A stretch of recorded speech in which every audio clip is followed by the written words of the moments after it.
My husband at the time was very nervous that I was birthing alone, but I said to him, it's you and me. We got this, right? Like if my grandmother could kneel down and catch a baby, you can catch this baby. We can do this together. And I'll never forget that the midwife said to me, call your baby. Let him know that you want him. I started talking to him and called him. His eyes opened, the color started coming in, and he gave that first cry. I had my children on the floor. I was on my favourite blanket that my grandmother gave me on the floor like a cat. And I realised in that moment the potential of what our bodies can really do as women. Like I could feel his head, I could do my own internal, like, yeah, his head, I could feel it. I was in tears, I was just in tears and overwhelmed with gratitude. Hi and welcome to the Natural Birth Podcast, the podcast that is bringing embodied birth wisdom from women from all over the world sharing their natural birth stories. Don't forget to subscribe and download so that you can always have access to these empowering and positive natural birth stories. Hi, Debra, and welcome to the Natural Birth Podcast. How are you? I am so good, Anna. It is such a joy and pleasure to be here with you. So fantastic to have you. I can't wait to hear from the Orgasmic Birth lady about her birth. It's going to be fantastic for everyone who's listening. So please take us back to, maybe getting pregnant the first time and your journey of going through your first birth and ending up with your third orgasmic birth. So take it away, Debra. Yes, thank you. Well, birth is always a journey, right? And so when I was pregnant, I was a student at McGill University living in Montreal, Canada.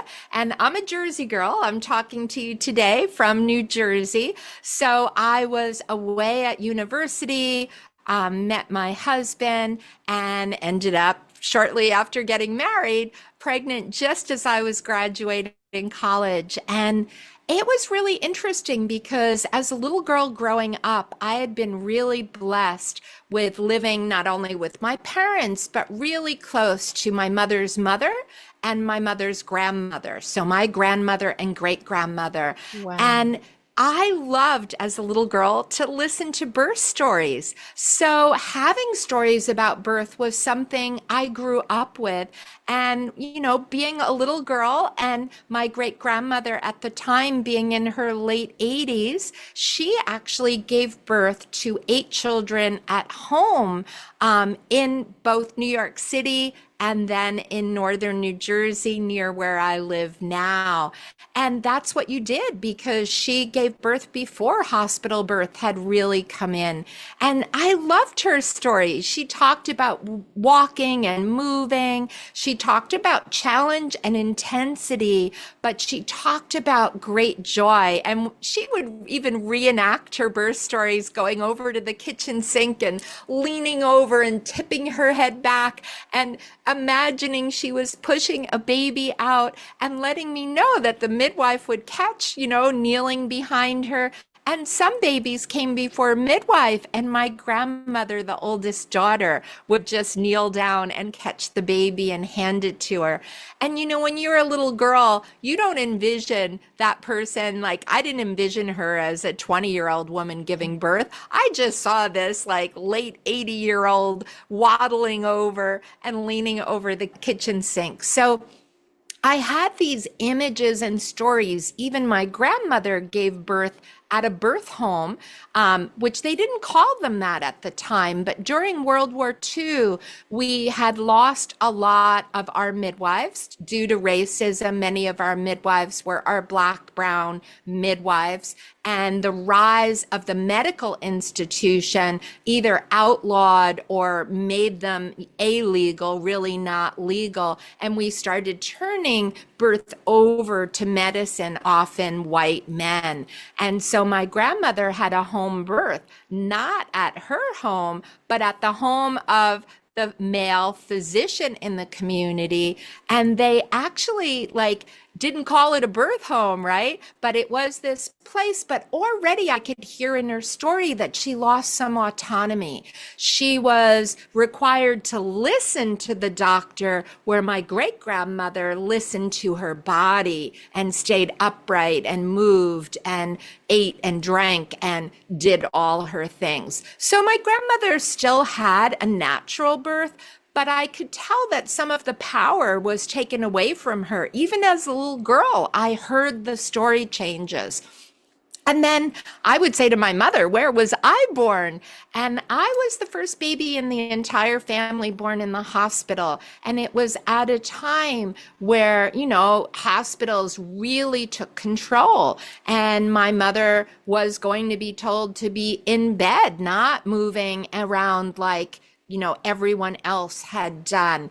And my father wasn't even allowed to be there for the birth. So luckily, in the story, she stayed home with her mother and her grandmother, encouraging her to walk and move and shower. And they literally didn't let her go to the hospital till very last minute, because they didn't understand why healthy people would go where sick people are to give birth, and why you couldn't have support, because they knew the difference that having a circle of support had meant to them. So my mother got there, and 20 minutes later, I was born. So at a time that birth would have really medicalized, done things to her without her consent even, she was able to have a natural birth. But I still remember as a child going, I was really upset that I was born in a hospital and everybody else was born at home. So that just plays into that when I got pregnant, even though I hadn't taken formal education, I felt like I had a lot of knowledge of how birth goes in different settings. I had a lot of stories to lean into. And my great grandmother gave me incredible faith and trust in my body, because she never talked about fear. And she never talked about pain. She talked about hard work and intensity and challenge, but that you could do it. And the rewards were just so joyful. Like when she reenacted at the kitchen sink, I'm sure that's where orgasmic birth began for me, because I saw her explode with joy. And at that point in life, she was a quieter, older woman. And the most joy I ever saw from her, ever in my memory, is when she showed me how she gave birth, and really lit up with what that meant to her, even all those years later. So I went on a journey being pregnant to have what she had. I wanted a home birth. I wanted to move and dance and that. And in Montreal, Canada, in 1981, midwifery was illegal. Canada also followed the US, had lost many of their midwives. And I even searched for the underground and found a few midwives that were practicing kind of under the system. But right at that time that I was giving birth, they were under a lens and potentially facing prosecution or jail if they attended another birth. And they really felt that it was too risky for them. So I set out on a journey to interview doctors, and I literally would go in and want to interview them. And a lot of doctors in 81 were not quite thrilled with that. They wanted me to get on the table, they were going to check me. They were going to, tell me what I needed. And I was like, no, I want to sit in your office with my clothes on and even see if we resonate. Do you respect the kind of choices I want?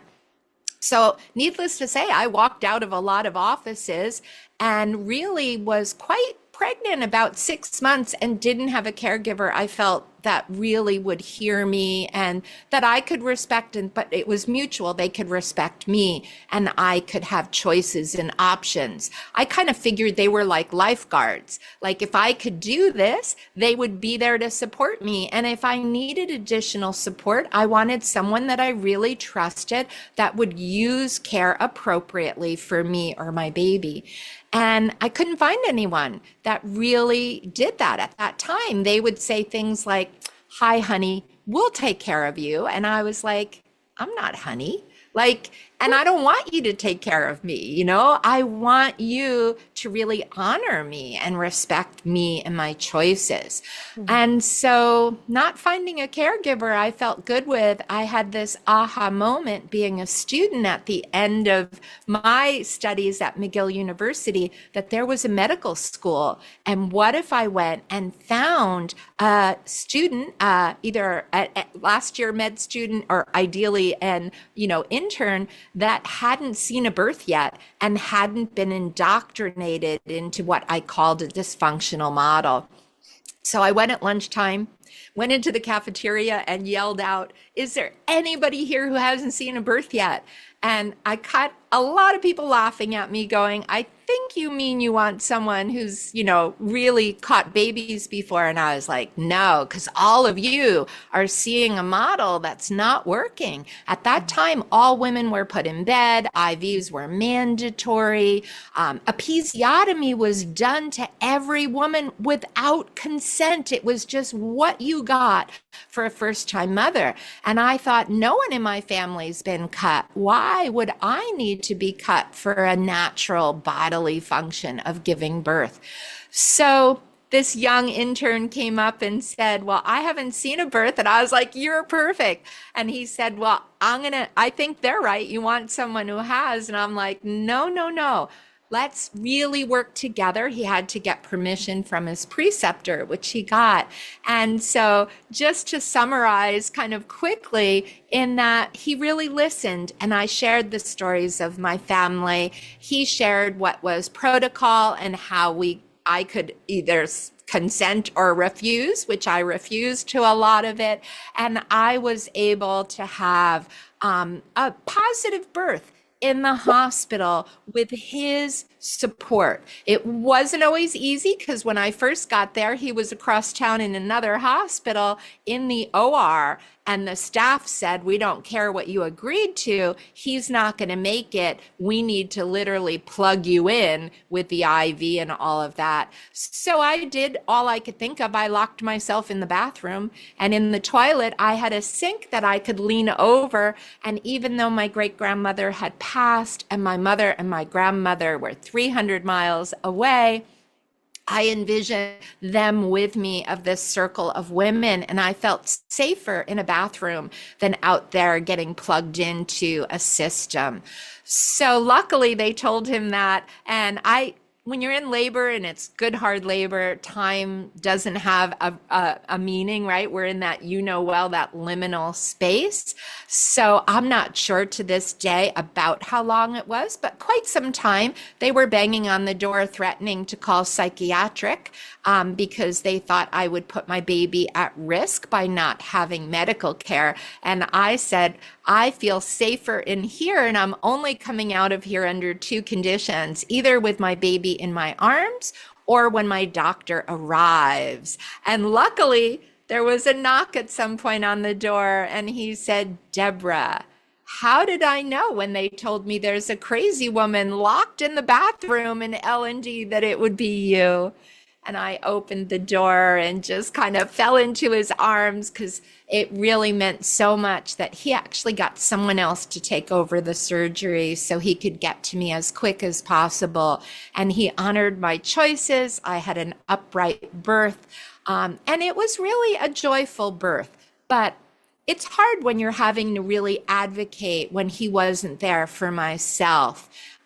So I wouldn't call it as orgasmic as my later births. But, in my definition of orgasmic, it's a birth that we really do under our terms, in our power, with our voice and choice, and finding joy and love. And I did. I actually, believe it or not, found a lot of joy in that bathroom, in connecting to the wisdom of the women before me, of really trusting my body and my power.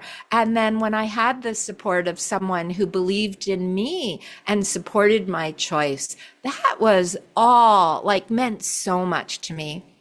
That's so incredible. That was my first son.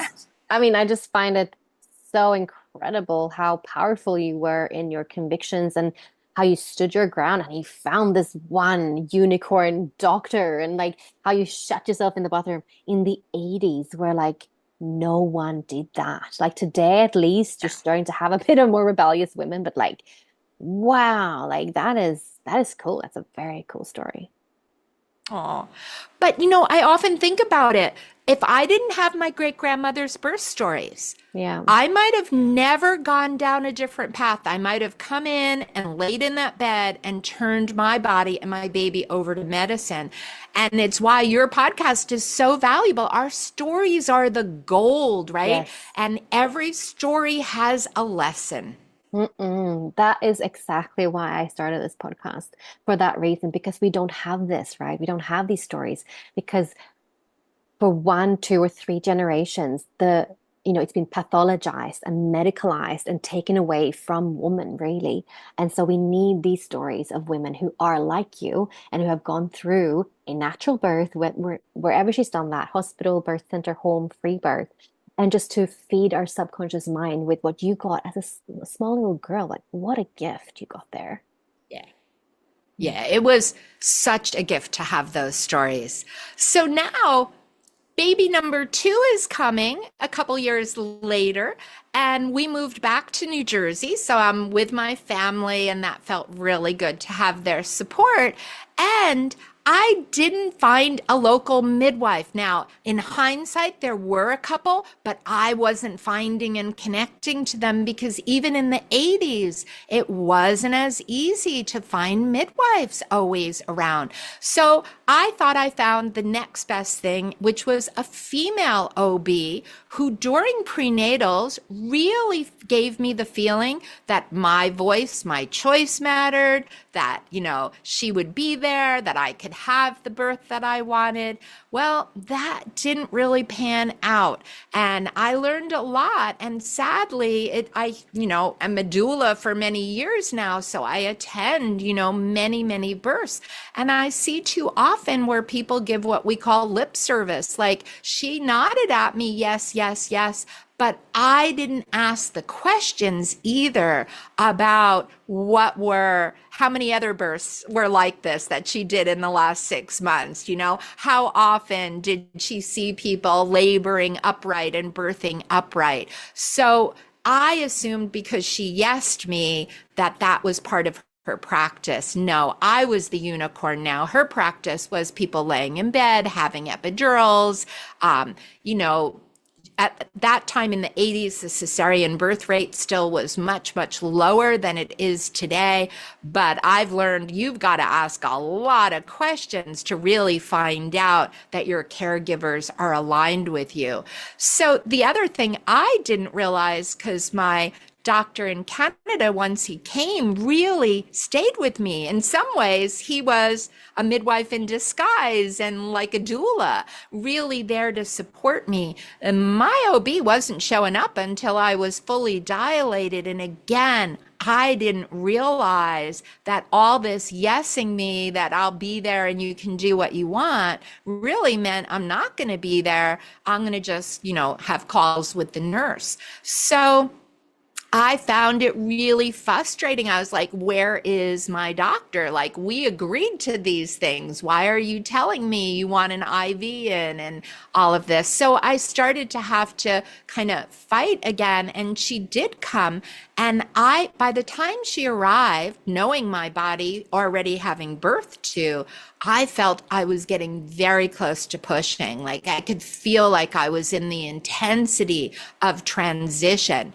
And instead of coming in like I expected to look and listen and see where I was and support me, she came in, turned the lights on.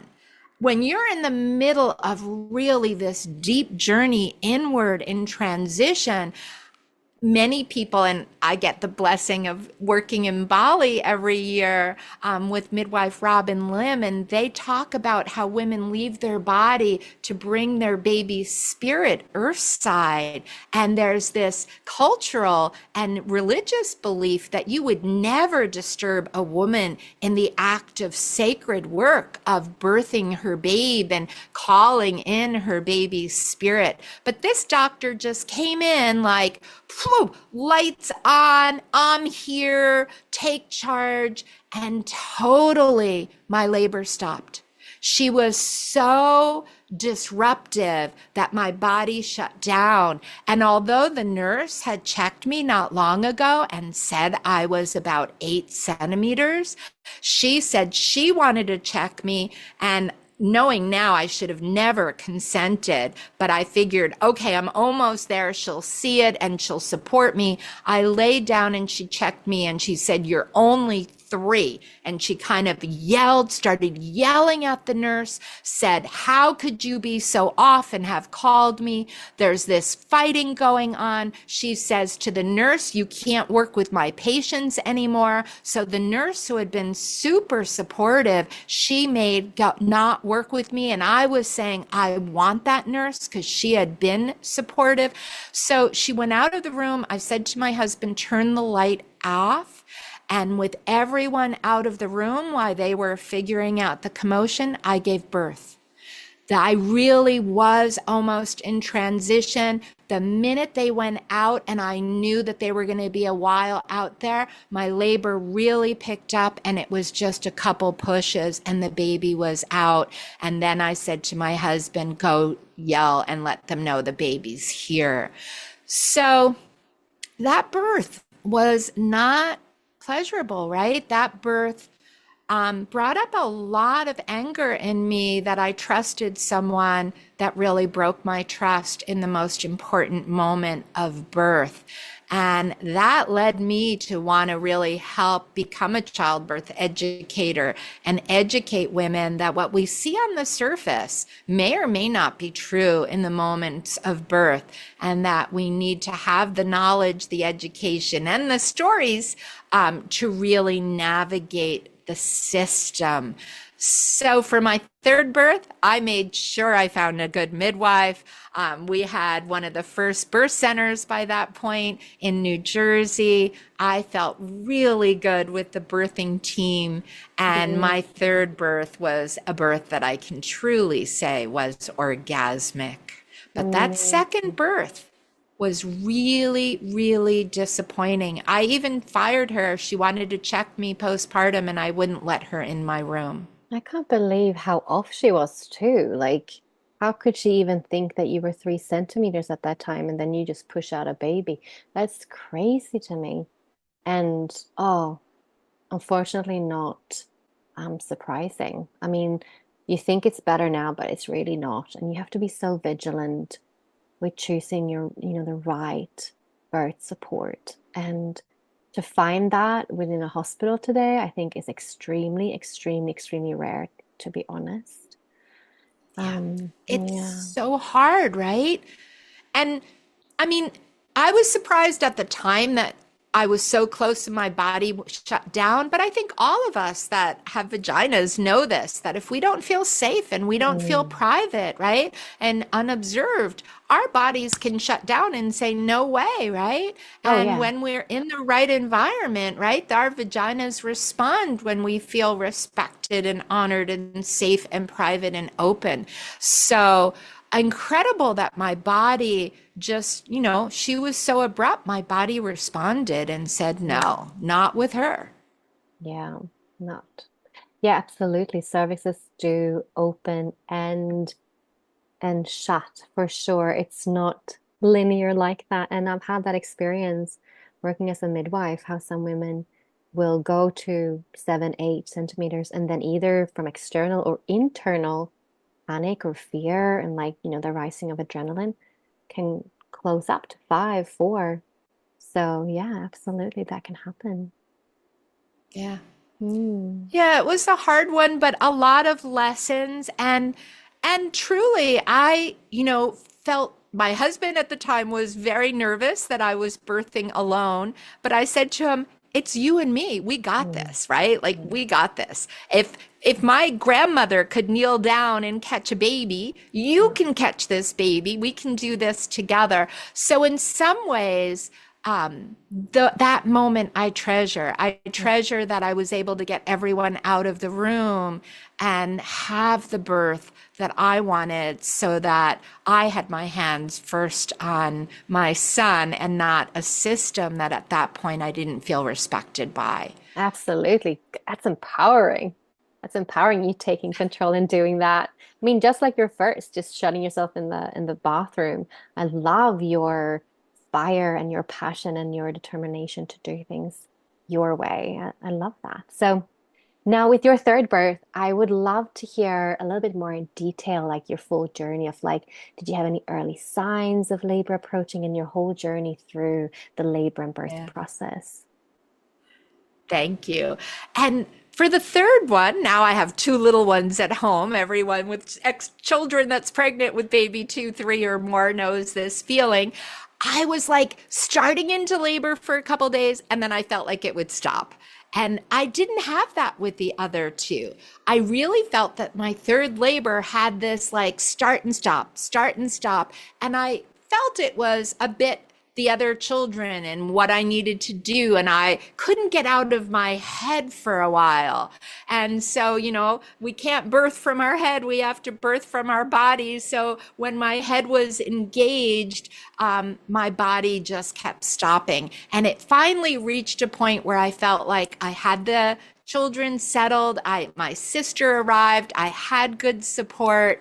And then it was like, okay, labor started. And I could tell this was going to be, the signs that would keep me going. So I waited and played at home with the kids and rested and moved and did the things I wanted till I felt I was in really good active labor and with a good conversation with my midwife, who I felt so safe and respected and comfortable with.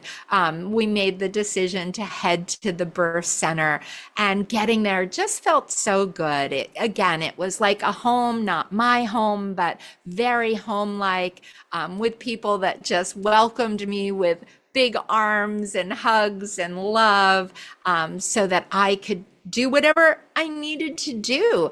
And labor was kicking up really quick, and I felt like I wanted a shower. And I'm the type of person that likes in that intensity to be a bit alone. I think from having done it in the bathroom to no one being there when I birthed, I was like, even though you're all here for me, I want to be in the shower, kind of pull the curtain and have my little cocoon. But I felt super safe knowing that they were right outside that curtain, So I'm in the shower and my water releases. And with the release, I go from that first stage of, relaxing through them to feeling like his head was coming down and I need to push. So I yelled to the midwives, like, the baby's coming. So they're like, turn the shower off, right? So I hit the shower off and they're like, come on into the room.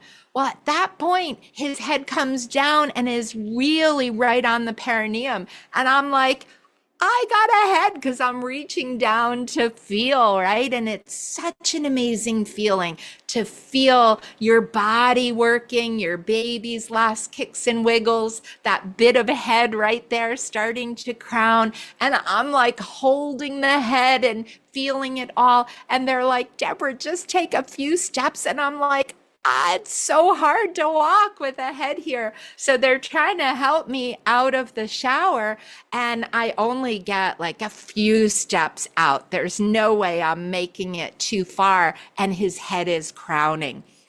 Well, bless my midwife. She drops down now on this, like I'm wet. She's on the floor of the bathroom trying to get under me to see how everything's going. Well, little did I know I was pushing out more than a baby, as often happens. So a little bit of poop is coming out and actually landed a bit on her head, which I was like, oh no, right? But like at that point, you don't care. You're like, here comes another one. So she's yelling for the nurse to come, and the nurse comes and slips because everything's wet. This is like, we look back and we could laugh like it's like a Monty Python skit. But at the time, I'm just like, the baby's coming, I'm focused on pushing. And she checks, right? As a midwife, you do this to just see if there's a cord, and there's a triple cord around the neck. So she's under me and she's going, we need to get you on a birth stool so I can just help, get the cord out. And I'm again like, I can't move, And so the nurse now gets up, gets a stool under me, and I sit down. And as the baby comes, she's able to unravel, 3 cords. And I totally never felt afraid. Like I knew they got me. She gets the cord off. And he's a little bit blue. He's not as responsive. So they let me know, like they're going to give it a second. They're just doing some flyby oxygen to him. If he needed more, they would have. But I think what was so beautiful in that moment is, one, we're not cutting the cord, right? Because we're always going to do that delayed, if we even do it, cord clamping and cutting, and that can be done even hours later. And so the babies, they know the cord's pulsing, the baby's getting oxygen. But what they knew is at that point, my husband and I were kind of on the brink of getting a divorce.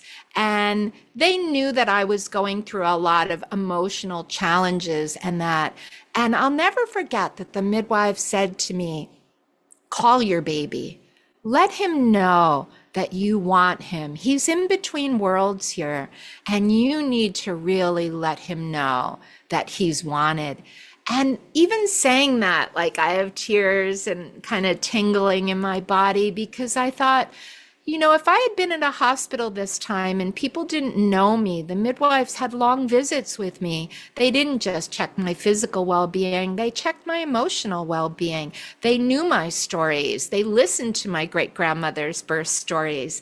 They knew me so well that they were able to know how important it was for me to do that. And the minute I started talking to him and called him, his eyes opened, the color started coming in, and he gave that first cry. And I often wondered what would have happened if his cord had been cut quickly and he had been whisked in a hospital, because a baby that was a little blue would probably have gone over to an isolette, would have handed into pediatric care, and wouldn't have had my voice, my touch, my skin to skin, and that love. What would have happened? And so that third birth for me was so powerful, because literally I was in my power. I felt the support and the love and the nurturing that I knew that I wanted and that everyone deserves at birth. And although we had that moment that was a little bit scary, it's still feeling his head coming out, standing upright, having people around me, getting a good laugh that I pooped on my midwife's head, all those things were orgasmic in a sense of such joy. And the love I felt when I knew I was the one calling my son, and that together we had done this. It was really special, and it was very healing for the other births, for me to be in a setting where I knew I had full autonomy and the kind of care and respect that I wanted, and I believe everyone deserves. Yeah, what beautiful stories. It is so important to feel that support and love, I believe, when you birth, which is so often missing when you walk into the fragmented model of care in the hospital, that truly you can really only get with your midwives and the care that they provide, especially when it comes to kind of independent midwives, whether that is in a birth center or home births. They just have a totally different holistic way of viewing woman, pregnancy, birth, and beyond. And it's seen as normal and sacred, and not pathological, or like whether you're risky or not. Like, are you low risk? Are you medium risk? Are you high risk? It's like you're a woman having a natural experience, really a miraculous experience as well. At the same time, it's so fascinating, isn't it? And what happened with your placentas? We never kind of really dove into them. Yeah. So what did you do with your placentas? Yeah, and this is where I have huge regrets. Again, my family didn't talk about it, and I wish so much, my great-grandmother especially, having had all those home births, I wish I had her once I learned more about it, to ask, where are her placentas, right? I still wonder that. I know for my grandmother and my mother, they were just disposed of as whatever was done in the time. And having not been educated yet, I hadn't, become the doula and the educator in that. I didn't save my placentas. I did the delayed cord clamping. We waited a while. I was able to really be a part when I was ready of cutting and releasing that cord for my son. But yeah, didn't save the placenta, didn't either make medicine out of it, which I probably would have done today if I knew what I knew. And also, I wish that I had buried at least part of it in a place to symbolically have that for them. So yeah, today I would have learned and known so many other things that I wish I knew then. I think many women feel that way because still to this day, it's very much forgotten, that part, or that there are options that it doesn't have to go to medical waste, right? And I hope with this podcast that women do really take as much preparation for, birth as well as the birth of the placenta and how to honor that beautiful tree of life as well in some way, shape, or form, whatever that looks like for them. I agree. And, as you and I both today, right? Like the placenta is so amazing, from placenta art to all the options you have to care for it and to have that connection. And in so many cultures, I mentioned Bali, like with midwife Robin Lim, it's so important for them that every person knows where their placenta is buried. And this is really an important spot to go to connect with literally the brother or sister of you coming from the same cells, but also that connection to ancestry for our deep roots and wisdom. So I think we don't know what we don't know, right? And I'm an example of that. That's it. And that the placenta belongs to the baby, right? Yeah. The cord belongs to the baby. There's no such thing as cord blood. It's the baby's blood, right? I think that's something that today, one midwife here in Sweden is calling these midwives vampires who go around and like want women to like, the cord blood, like donate, or, stem cells, and like stop being vampires, like stop like promoting stealing the baby's blood, I think it's really important as you consider those practices, because they sound so good on paper, to realize what that actually means and what that deprives your baby of as well. Anyways, I would love for you to tell us, like, if you had a first-time mama in front of you right now who's about to have her first baby, and she really wants to have a natural and empowering birth experience, what advice and pearls of wisdom would you give to her? Well, for anyone listening who's, considering or is pregnant, I think these stories are so important, right? I'm an example that I don't feel my path would have been the same without these stories. I wouldn't be who I am today without these stories and then the birth experiences I've had. So listen to as many stories as you can. And, sadly, when people are pregnant, sometimes the people with the most kind of traumatic or challenging births are the ones that want to tell their story the most. And yes, they need to be heard because it's part of their process, but doesn't mean when you're pregnant that you need to take in all those traumatic stories. Sometimes they're just infusing fear rather than confidence. But if you do hear someone that wants to share a difficult story, I would say always ask them, what did they learn and what would they do different? Allow them to give you pearls of wisdom that build confidence rather than ingest fear. But the best thing is just listen to lots of positive stories and find out, how did those women reach that? What were their ways that helped them prepare for that birth? And then being an educator like you, I think good childbirth education is so important because we don't know what we don't know. And being able to, be part of a community of people that are going through and sharing their questions and learning together offers a lot of support. And of course, I'm all about orgasmic birth. So again, a birth, and I always say every person should define orgasmic birth in their own way. And that's why listening to stories and then pulling out those pearls of what's positive for you, writing your own definition of what does orgasmic mean to you, and then how can you achieve that. But I do feel that we often birth the way we live. So if we're living a life without pleasure, if we're living in a stressful environment, and today with the world, I think everyone has elements of stress, right? But what can we do to infuse our daily day with at least 3 to 5 minutes, nuggets of pleasure, of love, of joy, of connection? And if we start infusing them in so that our pregnancy has these nuggets, then it'll be easier to say, okay, what of all those can we bring to birth? So that whether they're during a sensation or whether they're in the moments in between, we're call in love, joy, connection, pleasure. And that's going to change the way you feel in labor. It's going to change your hormonal flow to that wonderful oxytocin high, the love hormone that we need to birth our babes.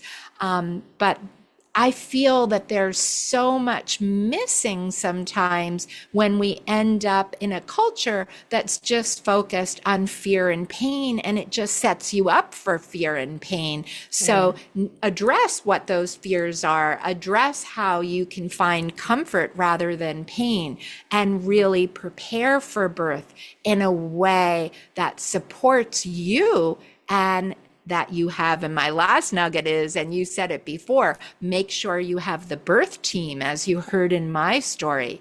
You really need to have the people around you that believe in you, that trust you, that are offering you the model of care that you desire. And make sure there's not too many questions. Ask questions. If your caregivers don't want to answer your questions, that's a big red flag. You want to make sure that they're honoring and respecting the choices that you desire. What beautiful pearls of wisdom. And one thing that really stuck for me was, asking people for their pearls of wisdoms, and really being wise of whom you do ask for that. Because as you say, a lot of people with traumatic birth stories have a lot to share, but you should go to the one that the kind of birth you want, right? So take the pearls of wisdom from the ones that have the birth that you're desiring. Why would you take the advice from someone who's had a birth you don't want? I think that's so key, isn't it? Like, just like you said, we birth the way we live. So look at how you live, and also take in from others the way, like the birth that they had, or the way they started postpartum or mothering or their pregnancy. Like, look towards them. They are your lighthouse. They are the ones that maybe you should get, your advice from, if not really from your own internal self. But yeah, I love that. I love that piece. Yeah, so important, right? And we are at such a tough time. Maternity care all around the world is not always designed for the comfort and pleasure of women and families giving birth. It's often designed as an industrialized model, how to get the most people through, obviously as safe as possible, but that doesn't always serve your emotional well-being as well, as we're seeing birth trauma really on the rise. Massively. And I mean, that's something that we're going to discuss on your podcast, which is like, that seeking or being, even inviting the idea of having a pleasurable birth is truly a rebellious act in an over-medicalized, fear-based birth culture that pathologizes, that doesn't at all, that's not even a part, like not even 1% of that system believes that that's possible, right? Right. Yeah. And it's possible for everybody, right? But women have to take control and make sure that you're the one in power in birth, right? Rather than giving that power over to either a provider or a system. Yeah. Thank you so much, Debra, for coming on and sharing your birth stories and your birth wisdom today. And I look forward to guesting your podcast. So anyone listening, know that you can hear me sharing more with Debra on her podcast, the Orgasmic Birth podcast, soon. Thank you so much. And wishing everyone a joyful, pleasurable, orgasmic birth. Thanks, Debra. Thank you for listening. If you love this podcast, then please consider sharing it, leave a review, or make a contribution on our Patreon page.